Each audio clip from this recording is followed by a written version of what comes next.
Uy, SB, di ba vlogger kayo? Oo. So, sinong gusto niyong vlogger? Si Rus Jr. kasi ang gwapo-gwapo niya at palagi siyang nagre-reaction video sa amin. Kinikilig ako pag nagre-reaction video siya. Tapos, isa siyang rapper. Ito, di ko na masisi kung bakit ako kalbo. That's good na hori na maripaking good. Ikaw?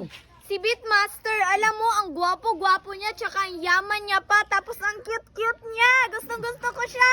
Ah, Ang idol ko ay sila Kapinpin Vlogger, lalo na si Kelsey. Ang gwapo-gwapo niya, kaso kuya na siya. Pero si Sir Gabe na kasi ang dato-dato niya. ganun ba? Ay, ikaw?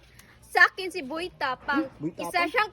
Isa siyang vlogger na hindi maarte at kumakain ng tae. At isa siyang vlogger na kumakain ng iba't ibang insekto. Ah, ganun ba? Ikaw? Gusto ko si Rosmar kasi isa siyang mayaman na vlogger at maraming basher. Kaya gusto ko si Rosmar kasi mayaman siya, mamimigay siya. Kaya Ng kapag iPhone. ingit, pwedeng pumikit. Lalo na kapag hindi nyo kaya legit. Aw. Oh, ikaw?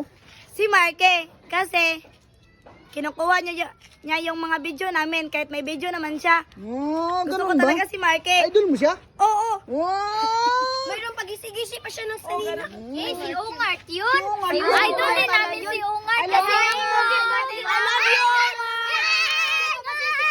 Yun, ako'y kalbo.